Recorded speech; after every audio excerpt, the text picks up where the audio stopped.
기도하겠습니다. 주님 감사합니다. 하나님의 복음이 마태에게 흘러와서 나의 복음으로 되어졌습니다. 우리 인생에 이런 말 저런 말 있을지라도 하나님 예수가 성령으로 하나님 덮어주시면 예수의 복음이 나에게 성취될 줄 믿습니다. 예수를 고백하는 시간 되어지게 하옵소서. 모든 것이 하나님의 은혜임을 고백하도록 주여 은혜해 주시옵소서. 감사드리며 주 예수 그리스도 이름으로 기도드렸습니다. 아멘. 우리 마태복음 1장입니다. 18절 19절 말씀입니다. 우리 합독하시겠습니다. 예수 그리스도의 나심은 이러하니라. 그의 어머니 마리아가 요셉과 약혼하고 동거하기 전에 성령으로 잉태된 것이 나타났더니 그의 남편 요셉은 의로운 사람이라 그를 드러내지 아니하고 가만히 끊고자 하여. 아멘. 요셉에 대해서 우리는 많은 생각을 못 해봤죠. 요셉하면 그 야곱의 아들 이렇게만 생각했지 진짜 예수의 아버지 요셉에 대해서 별로 생각해 본 적 없었거든요. 근데 이 요셉의 계보를 아브라함, 다윗, 요셉의 계보 같은 계보를 보면서 하나님을 알게 하시는 그 인생 전체 속에서 예수 그리스도의 그 표식을 몸의 표식을 주는 그 은혜를 허락하셨습니다. 이것이 후손이라고 하셨죠. 후손은 그냥 피의 후손이 아니라 이 말씀이 응한 자, 이 말씀이 삶 속에서 예수님이 그 그리스도 맞구나, 메시아 맞구나, 나의 하나님 맞구나, 나는 당신의 백성이구나 이 고백하는 그리스도의 계보에 들어가게 하셨습니다. 의로운 자라고 하셨습니다. 의로운 자는 세상 사람들이 이 땅의 보편적인 그 말씀에 윤리와 도덕의 행위에서 이건 맞다 틀리다로 하면서 그것보다 더 한 단계 위인 그 인간적인 그 사랑을 떠나서 좀 더 하나님과 조금 위에 선상에 있는 그 의로운 사람을 얘기하는 것 같아요. 그래서 인간적으로는 저거는 죽여야 되는데 그렇지만 이 의로움으로 인해서 그를 살려주고 가만히 끊고자 하여 약혼을 파기하려고 파혼하려고 그렇게 애를 썼습니다. 그렇지만 하나님의 뜻은 반드시 이루어지고 맙니다. 유월절 어린 양의 십자가에 예수님을 못 박혔듯이 꼭 약혼하게 한 다음에 임신하게 하셨어요. 이 약혼의 절차, 결혼의 절차, 족부에 들어가게 한 다음에 이 임신하게 하셔서 성령으로 임신하게 하셔서 막 마음의 갈등을 일으켰지만 그건 하나님의 뜻이 아니기에 반드시 하나님이 돌이키게 하시는 줄 믿습니다. 우리는 이 일을 문제가 생기면 이것을 어떻게 하든 내 의로 좋은 쪽으로 해보려고 하지만 그거 위에 한 단계 위에 성령이 덮으심으로 한 사람 한 사람 이끌어 가시는 것을 우리는 보지 못해요. 그러니까 계속 애를 태우고 내가 해도 안 되고 정말 사랑을 줘도 온몸을 다해 사랑해도 안 되고 하는 것 보고 우리는 실망하고 좌절하고 거꾸로 그것이 미움으로 변해버리죠. 저는 그럴 때마다 하나님께서 깨닫게 해주시는 부분이 있어요. 나의 그 부분, 요셉의 의, 또 아브라함의 하나님을 믿지 못해서 가문이 들었을 때 애굽으로 가고 하면서 하나님을 경험하고 내가 만난 하나님, 나에게 말씀하신 내가 지시할 땅으로 가라 하신 그 하나님이 어떤 분이신지 조금씩 알게 하셨습니다. 우리 인생 속에 주님이 찾아오셔야 됩니다. 근데 옆에 사람들이 괴로워요. 눈을 뜨고 면접시는 사람들은 그것을 보면서 기다리는 게 너무 힘들어요. 왜냐하면 나를 죽여야 하기 때문에 내가 죽지 않으면 견디지 못하거든요. 그래서 괴로운 거거든요. 그래서 계속 저는 죽습니다. 하나님, 분명한 하나님의 이 복음을 업신여기지 않게 해주세요. 하나님의 완전하시고 알파와 오메가이신 이 하나님께서 한 사람의 인생을 주관적으로 하나님이 계획으로 인도해 가시는 것을 보면서 제가 거기에 뭐 하나 도우려고 하나님 앞에 이렇게 장애물을 놓고 이러한 일이 없도록 하나님 도와주세요. 그렇지만 내가 인간적인 사랑을 하면서도 이것을 내가 이겨내야 될 부분은 하나님의 사랑이 내한테 먼저 들어와야 되게 하는 줄 믿습니다. 하나님은 먼저 나를 덮어주셔야만이 그것을 견딜 수가 있다고 저는 믿습니다. 그 약혼이란 그 단계가 정혼, 이스라엘은 정혼의 단계를 얘기하면서 모든 것들이 일반적인 그 생활 자체도 하나님 나라를 계속 설명하고 있더라고요. 정혼을 단계하면서 이 여자가 하나님 앞에 순결한지를 계수하고 확인하는 작업을 합니다. 어린 양이 열흘째 1월 10날 집안에 들였다가 사흘 동안 이 양이 온전한지 아닌지 또 이 양과 같이 겪으면서 하나가 돼버리는 그런 일들을 검수하게 됩니다. 그리고 14일 날 이 양을 죽이면서 그 정들었던 그 양이 죽임을 받는 것을 보면서 내가 죽어야 되는데 이 양이 죽는 거구나. 그리고 이 사흘 동안 그 과정을 거치면서 이 양이 깨끗한지 아닌지를 검사하고 이 양이 나의 죄를 담당하였구나. 이것을 피부 전체로 느끼며 이것을 죽이는 것이 검소하는 장면인 줄 믿습니다. 예수님께서 우리에게 정혼의 예물을 주셨어요. 한 드라크마를 우리 가슴에 새겨 넣었습니다. 이것을 잃어버려서 우리는 때로는 여기저기 찾아 헤매기고 또 너 때문에 너 때문에 하면서 남 탓하기도 합니다. 그러나 이 잃어버린 드라크마를 찾는 것은 그 하나님이 오셔서 이 여자가 찾는 것이죠. 하나님의 은혜가 분명히 찾게 하셔서 그 하나님의 사랑을 온전히 회복하게 하실 줄 믿습니다. 이 잃어버린 양처럼 우리는 하나님 앞에 할 말 없는 인생입니다. 계속 1년 동안 그 그리스도를 내 안에 도장을 찍어서 성령으로 보증하신 그 성령 하나님이 나를 보증하시고 그 하나님의 재림주로 오실 때까지 내가 하늘나라로 갈 때까지 이 정혼의 예물을 지키고 보호하고 또 살아내는 그 삶을 살아가게 됩니다. 예수님 앞에 순결한 신부로 살아가야 됩니다.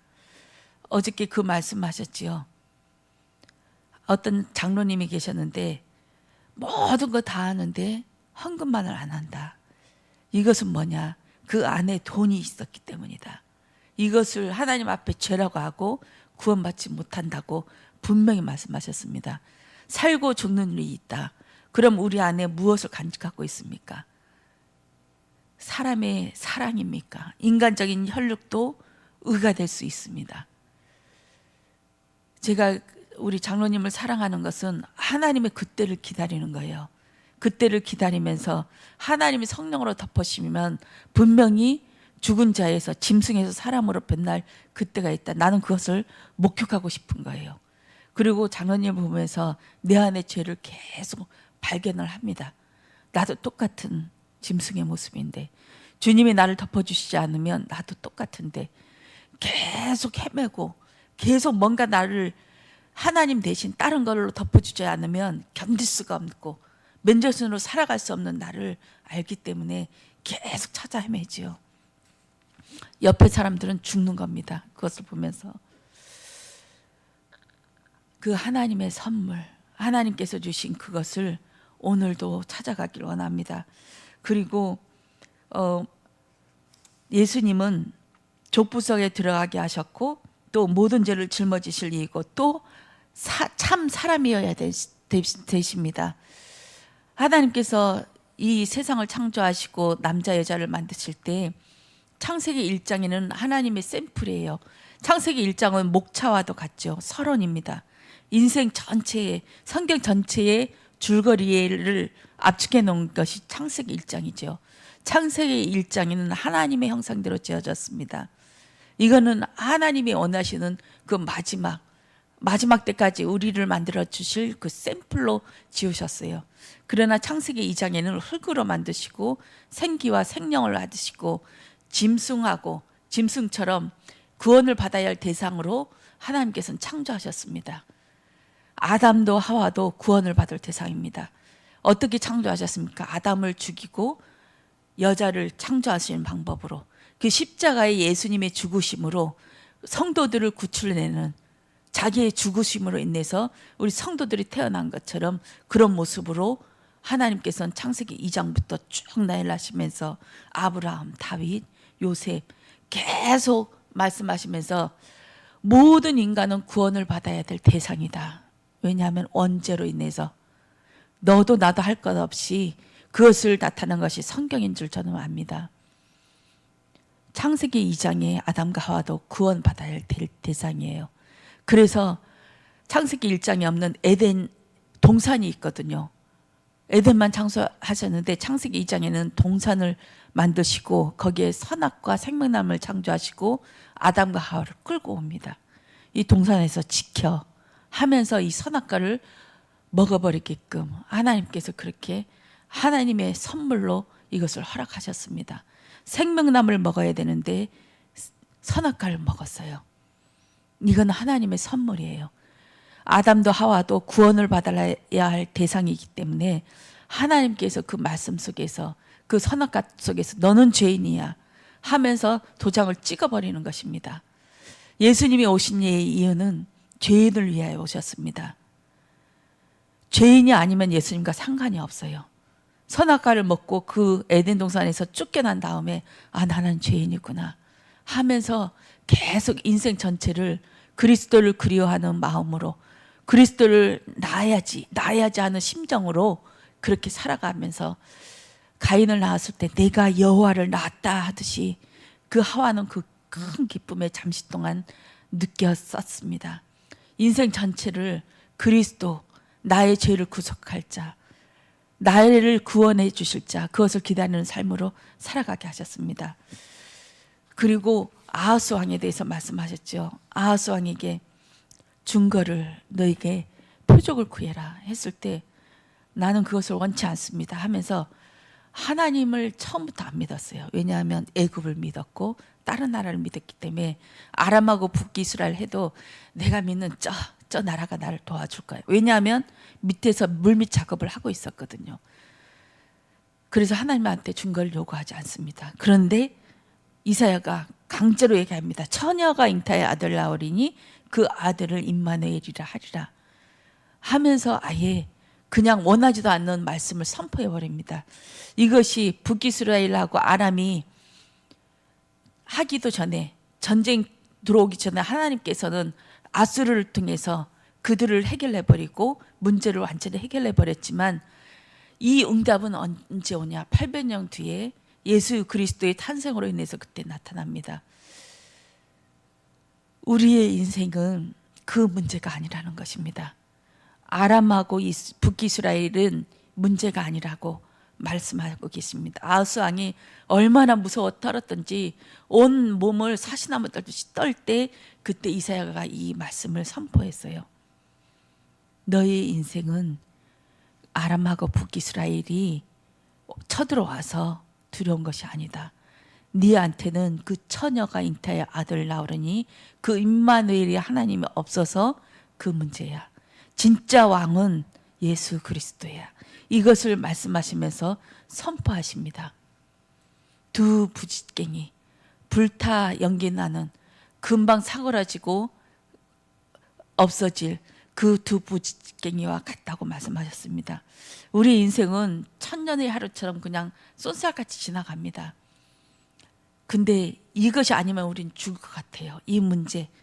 이것 때문에 우리는 계속 그것을 헉헉대면서 이것을 이겨내려고 싸웁니다. 금방 지나갑니다.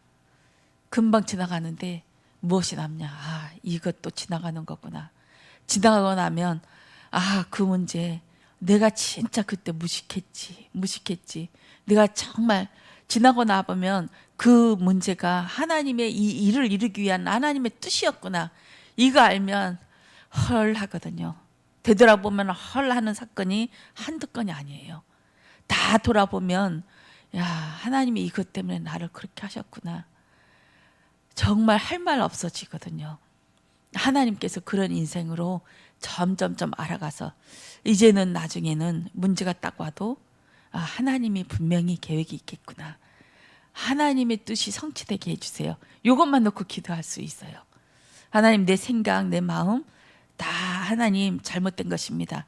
하나님이 내 생각과 마음을 붙잡아 주셔서 이 문제를 하나님의 방법으로 해결할 수 있도록 내가 기도하게 해주세요. 그렇게 기도하는 것이 옳은 줄 믿습니다. 복음은 밖에 있는 것이 아니라 내 안에 있다고 하셨습니다. 모든 것이 성경에 있는 아브라함의 얘기가 나의 얘기고, 저는 지금 재판관계 사사기를 보고 있거든요. 그들에게 지어준 그 드보라 선지자가 가서 싸워라 했을 때, 아니 드보라 당신이 나와 같이 안 가면 안 가겠습니다 했을 때, 그럼 내가 반드시 같이 가겠다 해서 죽이는데, 그 적군을 누가 죽였냐? 그 모세의 장언이 켄 족속이 그 후손 중에 그 부인이 그 시스라 왕을 큰 쇠를 가지고 망치를 가지고 관자놀이, 이 머리를 두개골을 빠가지고 죽이는 것에서 끝나버립니다. 그렇게 해서 그 여자가 하나님 앞에 영광이 돌리고 찬양을 받았거든요. 우리의 인생이 진짜 안 믿어져요. 하나님이 가라고 하면 가야 되는데, 아니 하나님 그 말 못 믿어. 당신 여선지자 당신이 같이 가주면 당신이 목숨 걸고 나랑 같이 가라 이거예요. 네 목숨을 놓고 나를 위해 기도해라 이거예요. 나 혼자 가면 그게 영빨이 없으니까 이 여자의 목숨을 가지고, 하나님이랑 이 여자랑은 통하는 사이니까 설사 나를 보고 지게 할지라도 이 여자를 보면, 이 선지자를 보면 하나님께서 용서해 주시고 이기게 하시겠지, 이런 심령으로 끝까지 끌고 가는 거예요. 그것 때문에 그 전쟁의 승리의 종지부를 그 여자를 통해, 켄족스 그 여인을 통해서 마무리하게 해버리십니다. 우리는 하나님을 못 믿어요. 하나님이 그래 가, 내가 다 준비해놨어, 다 준비해놨으니까 네 가기만 해, 걸어가기만 해, 내가 처음부터 끝까지 다 준비해서 해도 못 믿어요. 왜냐하면 나한테는 스케줄이 있거든. 이렇게 하고, 또 그 적군의 스타일을 알고, 저 적군은 거인 족속이고 어느 누구도 못 당한 자들이고, 그들은 진짜 군사가 어느 만큼 있고 그것까지 다 파악하고, 또 철기든 문명인이고, 우리랑 비교해서 완전히 하기 때문에 하나님 아닌 더 큰 자가 와도 안 된다, 이런 믿음이 있기 때문에 절대 앞에 못 나갑니다. 정말 나의 것이 완전히 무너지고 없어지고, 우리 장로님 오늘 통장을 뺏었거든요. 그것도 며칠 못 가요. 당장 통장 내놓으라고 막 난리칠 건데, 그러나 저는 하나님을 기대합니다. 이 기간 동안도 성령 하나님이 덮어주시면 완전히 끝나고, 하나님이 그 모든 문제를 덮어주시면 정말 잠잤다가 일어난 사람처럼 하나님께서 그 과거가 모든 감사가 될 수 있을 만큼 하나님께서 그 찬양을 받으실 줄 믿습니다.